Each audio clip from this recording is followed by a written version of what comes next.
Hi friends, India ఎప్పుడూ కూడా చైనాలా ధనవంతంగా మారదు అనేది చాలామంది అభిప్రాయం. కారణం ప్రజాస్వామ్యం. చైనాలో ప్రజాస్వామ్యం లేదు. అదొక డిక్టేటర్షిప్ దేశం. ఆ డిక్టేటర్షిప్లో ఎలాంటి ఫలితాలు వస్తాయో చూడండి. అక్కడ రైళ్లు, విమానాలు వేగంతో పరిగెడుతున్నాయి. కేవలం 19 రోజుల్లో 50 అంతస్తుల బిల్డింగ్ నిర్మించేస్తున్నారు. పైగా ఆ డిక్టేటర్షిప్ నుంచి వచ్చిన ఏఐ టెక్నాలజీ అమెరికా స్టాక్ మార్కెట్ను కుదిపేస్తోంది. ఇది చూసి తర్వాత మనం ఇండియాలో ప్రజాస్వామ్యం ఎలా ఉంటుందో కూడా చూపించబోతున్నాం. అయితే ఈ వీడియో ఉద్దేశం ఇండియాని తక్కువగా చూపించడం కాదు, మనం ఉన్న పరిస్థితిని, ఇతర దేశాలు ఎలా అభివృద్ధి చెందుతున్నాయో, మన ప్రజాస్వామ్యంలో ఉన్న అవకాశాలు, అడ్డంకుల మీద ఒక ఆలోచన చేయడం మాత్రమే. సో పాజిటివ్గా తీసుకోండి. ముందుగా చాప్టర్ 1, చైనా ఎలా అభివృద్ధి చెందిందో తెలుసుకోవాలంటే ఈ క్లిప్ని చూడండి. ఇది 2008 బీజింగ్ ఒలింపిక్స్ ఓపెనింగ్ సెరమనీ. ఇందులో 2008 మంది డ్రమ్స్ వాయించే వాళ్ళు ఒకేసారి అద్భుత సమన్వయంతో ప్రదర్శనిస్తున్నారు. ఇది ప్రపంచానికి చైనా చెప్పిన సందేశం. ఇది చైనా, మేము ఇప్పుడు వచ్చేసాం. ఆ తర్వాత చూపించిన గ్రాఫ్లో రెడ్ లైన్ చైనా జీడిపిని సూచిస్తోంది, బ్లూ లైన్ భారతదేశ జీడిపిని సూచిస్తోంది. ఇది చైనా అభివృద్ధి సాధించిన స్థాయిని చూపించడమే. ఇక 1980కి వచ్చేసరికి ఇండియా, చైనా రెండూ దాదాపు సమాన స్థితిలో ఉన్న దేశాలు. కానీ ఆ తర్వాత ఏమైందో చూద్దాం. 1980ల తర్వాత చైనా ఇండియాని ఎంత దూరం దాటిపోయిందో అర్థం చేసుకోవాలి. ప్రస్తుతం చైనా మొత్తం జీడిపి $15 ట్రిలియన్, అంటే 17 లక్షల కోట్ల రూపాయలు. ఇక మనది మాత్రం కేవలం $3.5 ట్రిలియన్, అంటే 3.5 లక్షల కోట్ల డాలర్లు మాత్రమే. చైనాలో సాధారణ వ్యక్తి సగటున ఏడాదికి $12,600 సంపాదిస్తే దాన్ని మన రూపాయలోకి మార్చితే సుమారుగా 11 లక్షలు అవుతుంది.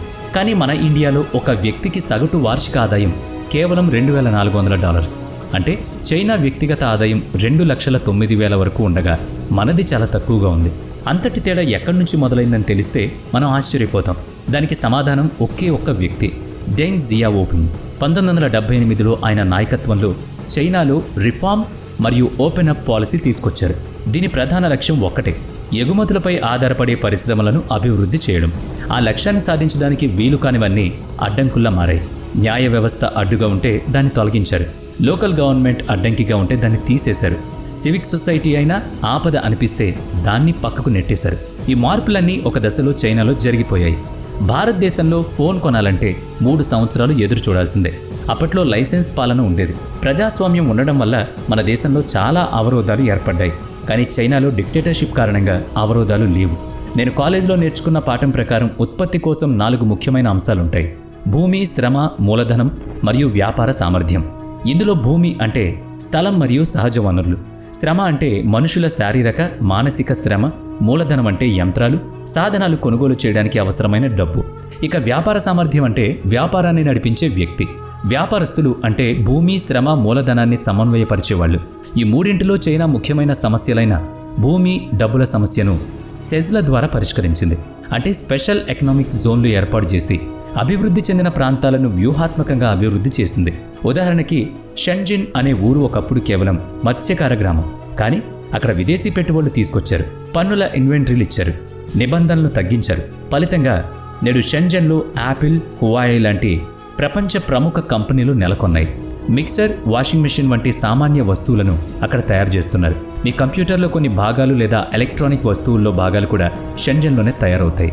ఇక చైనా విజయానికి కీలకమైన విషయం ఏంటి అంటే, ప్రభుత్వం మారితే మారే విధానాలు అక్కడ ఉండవు. ప్రతి 5 సంవత్సరాలకు పాలసీ మార్పులు రావు. డిక్టేటర్షిప్ వల్ల అక్కడ తీసుకునే నిర్ణయాలు స్థిరంగా ఉంటాయి. దీనివల్ల చైనా దీర్ఘకాలిక లక్ష్యాల మీద దృష్టి పెడుతుంది. ఇక గ్రామీణ ప్రాంతం నుంచి పట్టణానికి వచ్చి పనిచేయడం అనుమతించబడిన ఆ కార్మికుడు తన కుటుంబాన్ని తీసుకురాలేడు.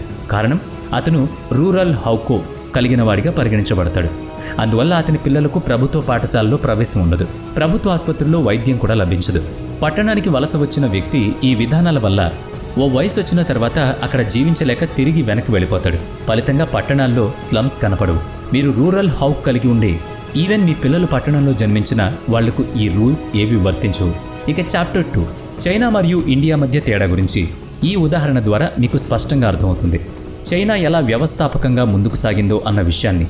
చైనా ఇప్పటికే 40,000 కిలోమీటర్ల హై స్పీడ్ రైలు మార్గాలు నిర్మించేసి దాంతో పారిశ్రామిక అభివృద్ధికి బలమైన బాట వేసింది. భారత్ కూడా రైలు మార్గాల్లో అభివృద్ధి చేయాలని కోరుకుంటుంది. కానీ 2015లో ఆమోదించబడిన Mumbai Ahmedabad bullet train project ఇప్పటికీ పూర్తవలేదు. కారణం, భూసేకరణలో కలిగిన సమస్యలు. రైతులకు పరిహారం ఇవ్వాలన్న విషయంపై న్యాయ పోరాటాలు జరుగుతున్నాయి.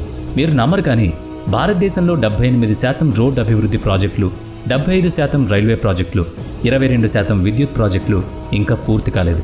ఇలాంటి భూ వివాదాల వల్లే అనేక అభివృద్ధి ప్రాజెక్టులు ఆగిపోతున్నాయి. అయితే మన దేశ అభివృద్ధికి కీలక కారణం ప్రైవేట్ రంగమే. కానీ ఆ ప్రైవేట్ రంగాన్ని పనిచేయనివ్వడానికి సరైన అవకాశాలు ఉన్నాయా? ఉదాహరణకి వెస్ట్ బెంగాల్లో జరిగిన ఘటన చూద్దాం. రతన్ టాటా తన తండ్రి డ్రీమ్ ప్రాజెక్ట్ అయిన 1,00,000 కార్, నానో కార్లు వెస్ట్ బెంగాల్లో తయారు చేయాలని భావించారు. కానీ అక్కడ ప్రభుత్వం ఆ ప్రాజెక్టును పూర్తిగా అడ్డుకుంది. అది 2011లో జరిగింది. భారతదేశంలో ప్రైవేట్ రంగాలను అప్పట్లో ప్రజలు శత్రువులా భావించేవారు. అదే సమయంలో చైనా వాళ్లను సంపద సృష్టించే వారిగా గౌరవించేవాళ్ళు. ఉదాహరణకి 2010లో చైనా జెంగ్జౌ అనే నగరంలో ఐఫోన్ ఫ్యాక్టరీ నిర్మించాలనుకున్నప్పుడు కేవలం 3 వారాల్లోనే దానికి అనుమతినిచ్చింది. ఇవాళ మనం ఇండియాలో కూడా ఐఫోన్ తయారు చేయాలనుకుంటున్నాం. కానీ ఏం జరుగుతోంది? ఒక ఫ్యాక్టరీలో 2,000 మంది కార్మికులు కిటికీలు పగలగొట్టి అల్లర్లు చేశారు. ఇలాంటి ఘటనలు అప్పుడప్పుడు కాదు, ఎప్పుడూ జరుగుతూనే ఉంటాయి. మరి ఇంకెప్పుడు మన ఇండియా అభివృద్ధి చెందేది? ఇండియాలో నేరుగా అనుసరించాల్సిన స్పష్టమైన నిబంధనలు అస్సలు లేవు. మీరు బిజినెస్ ప్రారంభించాలంటే ఏ నియమాలు పాటించాలి అనేది స్పష్టత ఉండదు.